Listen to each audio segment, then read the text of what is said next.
बोलो जयकारा बोल मेरे श्री गुरु महाराज की जय। प्रेमी गुरुमुखों, आज श्री गुरु महाराज जी के जन्मदिन की सबको लाखों लाख बधाई है। श्री गुरु महाराज जब भगवान संसार में आते हैं तो वो संतों का रूप धारण करके आते हैं। अब उन्होंने देखो एक गांव अमृतसर में जो अडनाला जिला और अमृतसर के अंदर उन्होंने अपना रायपुर के अंदर अवतार लिया। अब जब उनका जन्म हुआ तो उनके माँ बाप ने पंडित जी को बुलाया, जोशी को बुलाया और बुला के कहा भाई इनका जरा कुंडली बनाओ। जब उन्होंने कुंडली उनकी बनाई तो जोशी ने कहा भाई ये तो बड़े दिव्य पुरुष हैं, और कुंडली में इनका नाम साधु राम जी रखा गया। अब माँ बाप सोच में पड़ गए कि इनका नाम साधु राम है, कभी दिव्य ज्योति कहते हैं, कभी साधु ही ना बन जाए। अब सोच विचार किया, पहले कुंडली में नाम तो रखा गया, कुछ दिनों बाद उनके माँ बाप ने उनका नाम चेंज करके उनका नाम राम प्रकाश रख दिया। तो फिर अपना छोटे से थे तो जिधर भी खेलते जाते आते तो सारे गांव वाले उनसे बहुत प्यार करते थे, और जिधर भी जाएं हर जगह हर घर में खुशियां ही खुशियां हो जाती थी।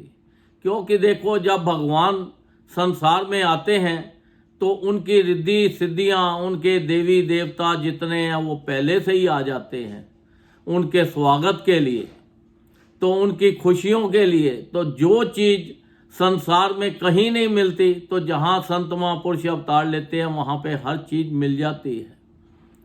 तो जैसे ही वो छोटे खेलते रहते थे, जब थोड़े से बड़े हुए तो उनको स्कूल में डाला गया, भाई ये स्कूल में आप पढ़ेंगे। जब स्कूल में गए तो टीचरों ने उनको देखा, वो देखते ही रह गए। अब उनके पास पढ़ाई कराने के लिए क्या कि वो अपने आप को ही भूल गए उनकी शक्ल देखते ही। तो उनके फादर ने कहा, साधु राम जी के फादर ने कहा कि भाई बच्चे को लाए हैं, इसको दाखिल करो, पढ़ाओ। तो जब उनको स्कूल में दाखिल किया गया तो जब पढ़ाने के लिए वो आते तो वो खाली दर्शन ही करते रहते टीचर।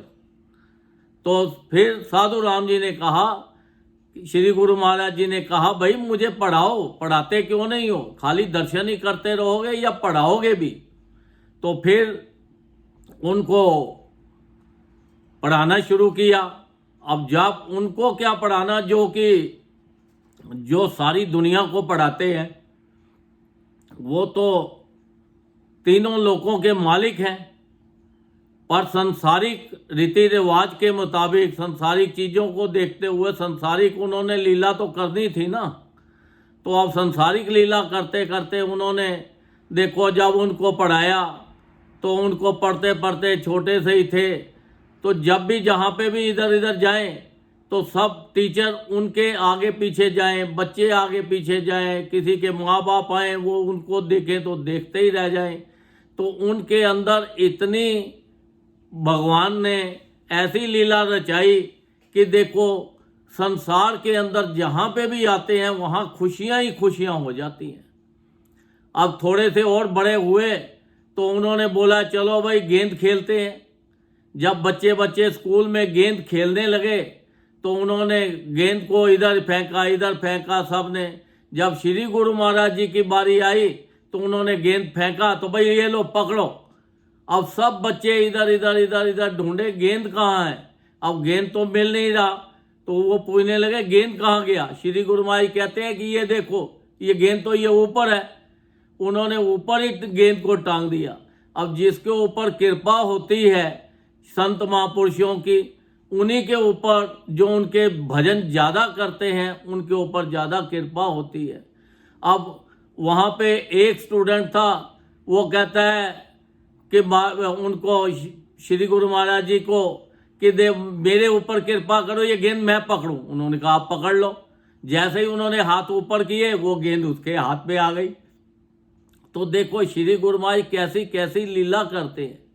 एक बार उन्होंने श्री गुरु महाराज जी ने आप मतलब स्कूल के अंदर गेम चली, भाई चलो छुपा छुपी खेलते हैं।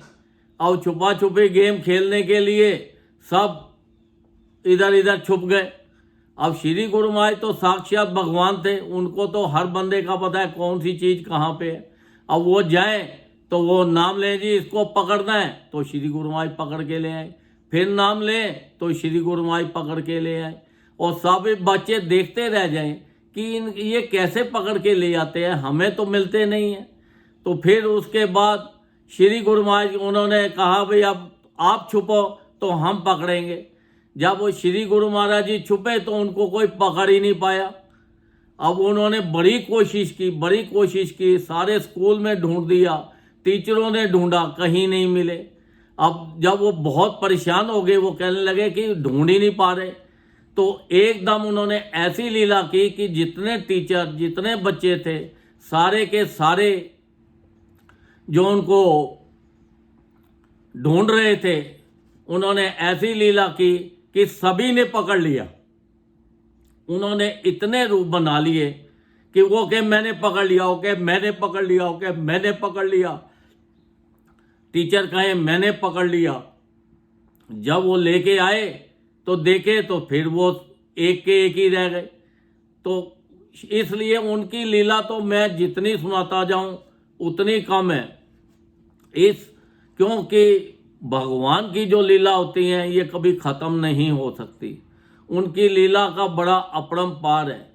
एक बार वहाँ पे एक चिड़िया उड़ रही थी। वो चिड़िया को उन्होंने श्री गुरु महाराज ने बोला कि ये चिड़िया पकड़ो। अब सब बच्चे जब चिड़िया पकड़ रहे थे, अब चिड़िया किसी के हाथ में नहीं आई। और उनको बड़ी कोशिश की। श्री गुरु महाराज ने कहा कि देखो अब हम पकड़ते हैं। उसको इशारा किया तो वो श्री गुरु महाराज जी के हाथ के ऊपर चिड़िया आके बैठ गई। फिर चिड़िया को उन्होंने बोला कि इसका भाई है तो इसको कुछ खिलाओ। फिर उसको दाने डाले, उसको खिलाए और फिर उसको उड़ा दिया। अब देखो उनकी क्या क्या लीला मैं सुनाऊं। उनकी इतनी लीला है कि ज़रूरत से ज़्यादा। जब वो बड़े हो गए तो वो अपने एक दोस्त के घर गए। एक गांव में एक दोस्त के घर गए। अब दोस्त कहने लगा, जो फ्रेंड होता है वो कहने लगा कि भाई मैं तो सत्संग पे जा रहा हूँ। तब श्री गुरु महाराज ने बोला चलो हम भी चलते हैं। जब उनके साथ गोंगोबाल जिला था तो वहाँ पे सत्संग में गए तो जैसे वहाँ पे दो उच्च कोटि के महात्मा थे, उन्होंने उनको देखा, संगत ने देखा तो सब निहाल हो गए। वो इतने बस उनको सभी लोग देखते ही रह गए। तब फिर वो महात्माओं ने उनको वहाँ पे नाम दिया। तो तब वो अपना हर संक्रांति को वहाँ पे आश्रम में जाते थे और अपना सेवा करते थे। और फिर तीसरी पातशाही जी के टाइम में फिर वो अपना श्री अनंतपुर आए। तो फिर अनंतपुर में आते रहे, आते आते फिर काफ़ी टाइम बीत गया। उन्होंने बोला श्री गुरु महाराज जी ने कि हमें यहीं पे रखो। तो तब तीसरी पातशाही महाराज जी ने कहा कि जब टाइम आएगा तो आपको बुला लेंगे। फिर वो अपने भाई के साथ कलकत्ता के अंदर कुछ टाइम तक उन्होंने अपना बिजनेस किया। तो फिर वो तीसरी पातशाही जी महाराज जी के पास गए तो कहने लगे कि अब हमारा बाहर दिल नहीं लगता। तो फिर उन्होंने अपना सारा कारोबार जो कलकत्ता का था वो संभाला और संभाल के श्री अनंतपुर में आ गए। तो आकर फिर उन्होंने काफ़ी देर तक सेवा की। तो फिर उनको 10 जून 1970 बुधवार को उनको राज सिंहासन को तो संत महापुरुषों की तो क्या क्या लीला सुनाएं, उनकी तो इतनी अपार कृपा है सारे संसार के ऊपर, हर गुरुमुख के ऊपर। अब देखो उन्होंने 5 नियम बना दिए हैं, देखो कितने, ये पंचम पातशाही जी ने 5 नियम बनाए हैं। श्री आरती, पूजा, सत्संग, सेवा, सिमरन और ध्यान, जो श्रद्धा सहित करे निश्चय हो कल्याण। कि वो श्री गुरु महाराज जी ने, संत महापुरुषों ने ये 5 जो नियम बनाए हैं, वो कहते हैं इनको करो ताकि तुम्हारा लोक और परलोक दोनों सुखी हो जाए। तुम नाम जपो, ज़्यादा से ज़्यादा नाम जपो, ताकि तुम्हारा भजन करो, ताकि तुम्हारा लोक परलोक दोनों अच्छा हो सके। संसार के अंदर भगवान अवतार लेते हैं संत महापुरुषों का, खाली इसलिए लेते हैं कि गुरुमुखों को उनका रास्ता दिखाया जाए, उनको नाम जपाया जाए और उनको 84 से मुक्त किया जाए और उनको संसार की भी सारी खुशियाँ मिले और परलोक की भी सारी खुशियाँ मिले। ये खुशियाँ तभी उन्हीं को मिलती हैं जो भजन करते हैं। जब भजन करोगे तो हर चीज़ आपको ऐटोमेटिक आपके पास आ जाएगी। आज तो देखो उनका जन्मदिन है, आज तो खुशियों का दिन है, आज तो आप कुछ भी मांगो, जो भी मांगोगे आपको हर चीज़ श्री गुरु महाराज जी की कृपा से आपको मिलेगी। और आप सब लोग खुश रहो और अपना भजन ज़्यादा से ज़्यादा करो, और ताकि आज उनका खुशी से नाचते गाते डांस करते हुए उनका भजन करो और उनका जन्मदिन मनाओ, ताकि हमारे सब लोगों के ऊपर उनकी कृपा बनी रहे और आशीर्वाद मिलता रहे। बोलो जयकारा, बोल मेरे श्री गुरु महाराज की जय।